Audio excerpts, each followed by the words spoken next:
By the end of the live threat assessment at Hargrove Tower, Meredith Hargrove would personally dismiss her entire contracted security team. But first, Marcus Cole had to get through the door with a 6-year-old girl holding a stuffed rabbit named Bud. The lobby of Hargrove Tower smelled like chilled marble and muddy.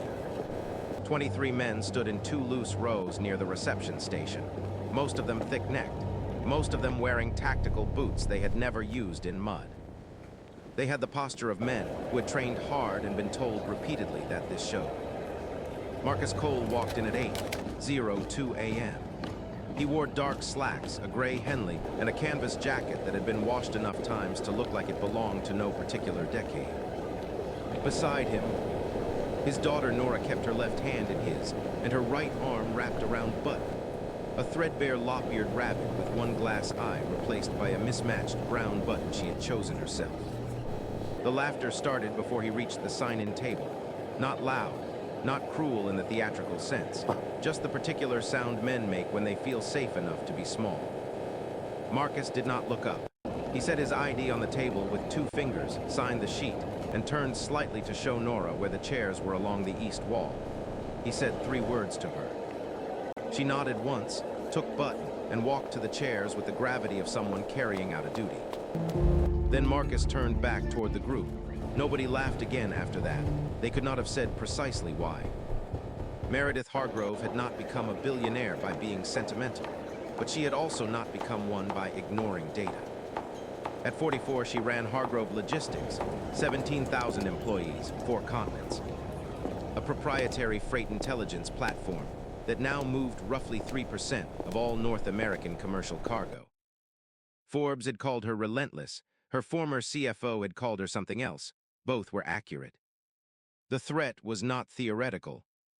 6 weeks earlier, at a shareholder dinner in Vancouver, a man with forged press credentials had gotten within arm's reach of her before her lead protective agent noticed the bulge in his jacket.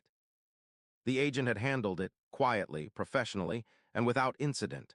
2 days later, she received a severance notice from that same agent. He had accepted a competing offer. Within a week, 3 of the 5 remaining members of her protective detail had followed him, apparently by arrangement, apparently well compensated by a party she had not yet fully identified. She had not panicked. She had opened a competitive selection process. Hargrove was not looking for warm bodies. She was looking for a principal protective specialist, someone who could run her day-to-day security posture, assess environments ahead of her arrival, and be physically present for high-exposure events. The process was designed by an independent security consultancy called Aldrich Group. 3 days, tiered assessment, cognitive mapping, threat environment analysis, a live practical exercise, and a final interview. The pay was significant. The position attracted 31 applicants. 30 of them had the expected backgrounds: private military contractors, former federal agents, 2 ex-Secret Service, 1 former Interpol liaison officer with a CV that had been clearly polished by a professional. The 31st was Marcus Cole. His application had 4 lines: former government service, classification level redacted, 1 reference. A residential address in a neighborhood that did not match the salary range of this position. Victor Haas, Aldrich Group's lead assessor, had flagged the application for rejection on the basis of insufficient documentation. The hiring coordinator had let it through anyway because the reference, a single name, a direct phone number. No title had been enough to make her sit quietly at her desk for a moment before she clicked submit. Nora sat in the east wall chair with Button in her lap. She had found a loose thread on the rabbit's ear and was very carefully not pulling it. She had told her grandmother that morning that her dad was going to a job interview and that he had let her come because her school was doing roof repairs, and also because she had asked 3 times. She had not told him, but she believed he would get the job. She just didn't know yet that the belief would be harder one than she imagined. The first day of assessment was divided into 2 phases. Phase 1, cognitive and analytical. Each candidate reviewed a detailed brief of a hypothetical principal's movement schedule for a 3-day international trip and was asked to produce a written threat environment analysis with recommended protocol modifications. They had 90 minutes. Victor Haas walked the room twice during the exercise. He paused twice behind Marcus. He said nothing. Marcus's analysis ran to 4 pages. It identified 11 threat vectors the brief scenario contained, 3 of which had been deliberately embedded to test if candidates could find them. He found all 3. He also found a 4th, a gap in the ground transportation sequencing that no one on Aldrich Group's team had intended to include. It was a real gap. Haas would check later and confirm it. Phase 2 was physical and environmental. The building's 4th floor had been converted into a controlled assessment space. A staged reception event, 40 square meters, catered tables, 10 role players as guests, 3 embedded role players as potential aggressors. Candidates entered in pairs were given 60 seconds to survey the space and were then asked to identify the 3 embedded aggressors from the 10 guests. The pass threshold was 2 of 3. 7 candidates passed. Marcus had not entered in pairs. Due to the odd number, he entered alone. He stood at the room's threshold for 38 seconds. He did not move his head in an obvious sweep. To anyone watching, he appeared to be reading the room the way a man reads a room at a party he arrived at slightly late. He identified all 3 aggressors. He also told the assessor, quietly, that the man positioned near the north catering table was presenting a false right-arm sling. Based on the degree of muscle tension visible in his trapezoid on that side, and the way he had adjusted his position twice in the 38 seconds without using the weight shift, a genuine immobilized arm creates. That last observation was not part of the test. The North Table role player confirmed he had indeed been wearing a sling to add environmental complexity and had grown uncomfortable enough to adjust it. He had not been briefed as an aggressor. Haas stood in the monitor room where Meredith Hargrove was watching the feeds. She had not been scheduled to observe until day 3. He came in with a child, Haas said. His voice was neutral, but the word child carried something underneath it, a set of brackets around everything else he wanted to say. Meredith did not answer. She was watching the camera angle trained on the east wall of the lobby 2 floors below, where a small girl with a rabbit was now counting something on her fingers. What she was counting, the camera could not resolve. Back in the lobby, Nora was counting the number of buttons on the security desk panel. She had told a woman seated near her that her dad was very good at noticing things. She hadn't told her dad she'd said that. She just hadn't told him yet. The afternoon assessment was a formal protective choreography exercise, a simulated principal movement through a mixed-use environment. With each candidate assigned the protective lead role for one 15-minute scenario. Candidates were graded on route management, reactive positioning, communication protocol, and what Aldrich called ambient command, the degree to which the candidate controlled the environment without drawing attention to the effort. When Marcus walked the scenario, 2 of the 3 supporting role players exchanged a look at the 4-minute mark. Neither of them could explain it clearly afterward. One said that he had never not known where the candidate was.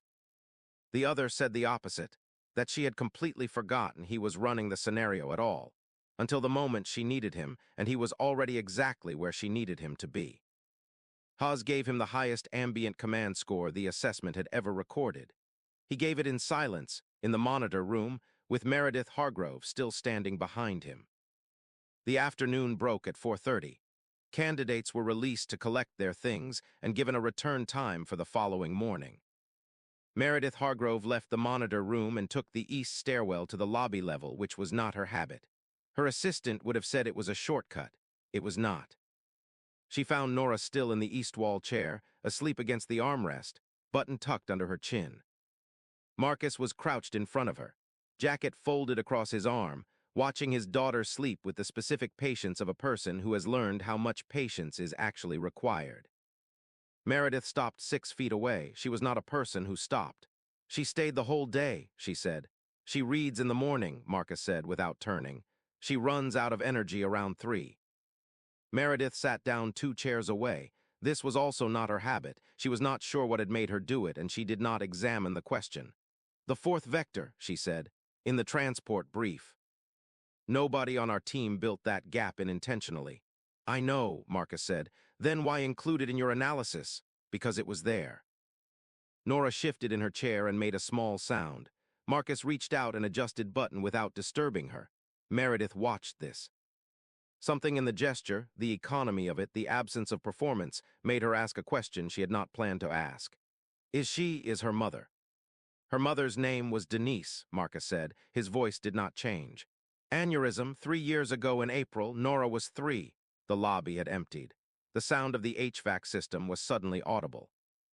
I took 60 days, Marcus said. That was all I gave myself. During those 60 days, I kept her in a routine, and I didn't eat enough, and I called my mother every night so my mother wouldn't worry. On day 61, I applied for 2 positions. One was this kind of work and one was not. Which one did you take? The other one, he said. For 2 years. It paid adequately and the hours it was the kind of work where you can be mostly absent and still adequate. And adequate was what I had. Meredith said nothing. She had learned in the way that people in control of rooms learn that silence at the right moment is not emptiness. Then she asked me one morning why I looked tired when I wasn't doing anything hard, Marcus said. She was 5. She said it like a question, but she meant it as an observation. He looked at Nora. Button had slid slightly and he adjusted it again. She deserves someone who's doing something hard, he said. So here we are. Meredith Hargrove had been assessed, in various publications, as unreadable. Her expression when she stood from that chair gave no indication that anything had happened. But she took the main stairwell back up, which was 4 seconds longer, and she stood at the landing window for a moment before she pushed through the door. Day 2 passed cleanly. 6 candidates were cut following a third-party background verification round. 3 more were excused after a conflict de-escalation simulation that required verbal precision under physical pressure. By end of day, 9 candidates remained. Victor Haas called Meredith at 7:40 that evening. He had a concern. Cole's government service record was redacted far beyond standard confidentiality protocol. The reference on his application, the single name with the direct number, was a person whose own footprint in searchable records was, in Haas's words, aggressively minimal. That phrase, coming from a man who trafficked in caution, meant something specific. He had also found something else. A 16-month period in Marcus Cole's employment history, roughly 2 years before Denise died, where the record showed a contracting engagement with a private maritime security firm based in Bergen, Norway. The firm's public contracts were routine. Its non-public contracts, Haas had reason to believe, were less so. He may have affiliations, Haas said. To whom, Meredith said. That's the part I can't document. Then it's conjecture, Ms. Hargrove. In my professional experience, Victor, her voice was quiet. If you have documentation, bring it to me. If you have inference, I'm aware that inference exists. She ended the call. She stood at the window of her office on the 31st floor and looked out at the city in the way that people look out at things when they are not looking at them at all. On the 3rd morning, Marcus arrived with Nora again. The lobby was smaller, now 9 candidates, less ambient performance. Nora found her chair. She had brought her own book this time, a picture book about a mole who kept digging because he could not see the sky and thought if he went deep enough he would reach it from the other side.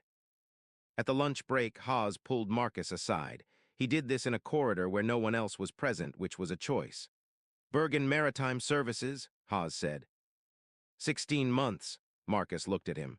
The non-public contracts, Haas said, specifically the work done in the Strait of Malacca period. I need you to tell me what that work was. No, Marcus said, that's not an acceptable. It's the only answer I have that doesn't require a clearance you don't hold. Haas's face did something careful. I can make a recommendation to Ms. Hargrove that is difficult to overcome. I know, Marcus said. That's your right. He paused. It would be a mistake, but it's your right. He walked back toward the assessment room. Haas watched him go. That evening, Nora asked Marcus over the plates from dinner whether the building they had been in was a skyscraper or a regular tall building. He told her it was a tall building, but not quite a skyscraper by the technical definition. She thought about this and asked if the woman he had talked to yesterday was the boss of the building. He said yes. Nora considered Button. She looked like she was used to people being scared of her, she said, but she didn't seem like she wanted that. Marcus looked at his daughter. No, he said. She doesn't. Nora went back to the mole book. Marcus sat with his coffee and the particular stillness of a man running threat calculations that have nothing to do with the room he is sitting in. 2 hours later, his phone received a forwarded document from a private email address he did not recognize. It was a summary brief, partially redacted, professionally formatted, alleging that Marcus Cole had provided protective intelligence to a foreign logistics competitor of Hargrove Enterprises during the Bergen period, and that his application for this position constituted a potential corporate espionage risk. The document was fabricated. Marcus recognized the construction of it, the formatting, the language, the strategic placement of verifiable facts around invented ones, because he had spent 4 years of his professional life reading documents like this and understanding how they were built to deceive.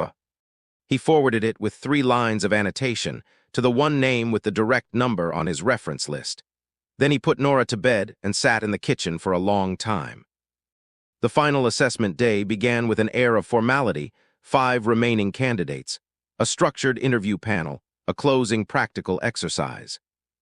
The exercise was a principal escort scenario through the tower's semi-public floors, incorporating a live threat insertion that candidates would not be told about in advance. Victor Haas arrived 90 minutes before the exercise began. He went directly to the Security Operations Center on the 2nd floor, which was standard for his oversight role. He reviewed the morning's preparation. He spoke briefly with the 2 Aldrich technicians running the insertion scenario.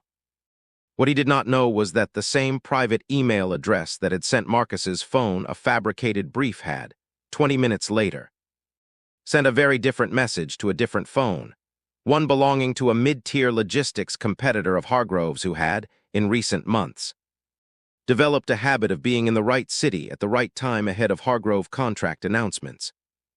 The threat insertion was scheduled for 10:15. At 10:07, Marcus stepped out of the assessment staging room and walked to the corridor adjacent to the Security Operations Center. He had not been in this corridor before. He walked it as if he were looking for a restroom. He was not looking for a restroom. He heard 3 things: the specific frequency of an encrypted radio handset being manually rekeyed, a sound distinct from the standard issue units Aldrich used, a conversation conducted at a volume slightly below ambient that contained a building, access code number that had not been issued to Aldrich Group personnel, and the compressed confirmation tone of an external door latch releasing on a floor that, per the day's operational brief, was locked and unoccupied. Marcus walked back to the staging room, excused himself from the remaining 4 candidates, and called the security desk directly on the building's internal line. He gave them 2 things: the access code he had heard and the floor number. Then he went and stood in the corridor outside Meredith Hargrove's temporary working space on the 6th floor, where she was reviewing documents and had been for the past hour. Because that was where she was, and that was therefore where the position required him to be. The building security team reached the 7th floor 14 seconds later. What they found was a man with a commercial-grade surveillance device, specifically a directional acoustic amplifier, and a Hargrove Logistics internal drive that had been removed from the building's document storage without authorization. He had not come in through the exercise. He had used the access code. He was not one of Haas's technicians. Meredith heard the radio call from security. She came to her office door. Marcus was in the corridor 6 feet away, hands in his jacket pockets, watching the stairwell. 7th floor, he said. I heard. She looked at him for a moment. You didn't raise an alarm. Alarms move people. I needed him still. That was all. The building was secured and formally cleared by early afternoon. The man on the 7th floor was taken into custody by building security and subsequently transferred to federal jurisdiction, which moved quietly and quickly in the way that suggested the file on him was not new. The access code was traced. Victor Haas resigned his Aldrich Group engagement by written notice that evening, citing a conflict he declined to specify. Meredith Hargrove did not hold a press conference. She did not issue an internal memo. She called her legal team, her insurance carrier, and one private number she kept in a separate contacts list, a list her assistant had never been asked to manage. At 3:15 in the afternoon, she found Marcus in the lobby. He was sitting in the east wall chair next to Nora, who had fallen asleep against his arm the same way she had fallen asleep the day before. With button pressed to her collarbone, and the mole book open on her lap to a page where the mole had finally stopped digging and was resting. Meredith sat 2 chairs away again. The lobby had the quality of a place that had been through something and was deciding not to say so. "The position is yours," she said. "The terms will be sent tonight." "All right," Marcus said. "I'll need you to brief me on the Bergen period, not for documentation, for my own understanding." "That I can do," he said. Meredith looked at Nora. "She waited again. She's good at waiting. Not many people are." Marcus did not answer. He looked at the mole book in Nora's lap, open to the page where the mole was resting in his tunnel with his eyes closed and his paws folded, still underground but no longer digging. The illustrator had drawn a single thin line of light coming down from somewhere above, just reaching the edge of the mole's ear. Hargrove Enterprises' new principal security framework, built on protocols Marcus had submitted in writing by the end of his first week, included a foundational change. All advance party clearances would require biometric verification in addition to code access. And no external assessment firm would hold unilateral authority over candidate vetting without principal-level review. The change was structural and permanent. It closed the door through which the 7th floor had been entered. 3 weeks later, Nora stood in the lobby of a different Hargrove building, a smaller one, where Marcus had brought her after school one afternoon before a site walkthrough. She held Button by one ear and looked up at the ceiling, which was glass and steel and let in a long column of afternoon light. "Dad," she said. "Yeah." She looked at the light on the floor. "The mole would have liked this building. If this story stayed with you, there are more fathers like Marcus waiting to be heard. Subscribe so you never miss one."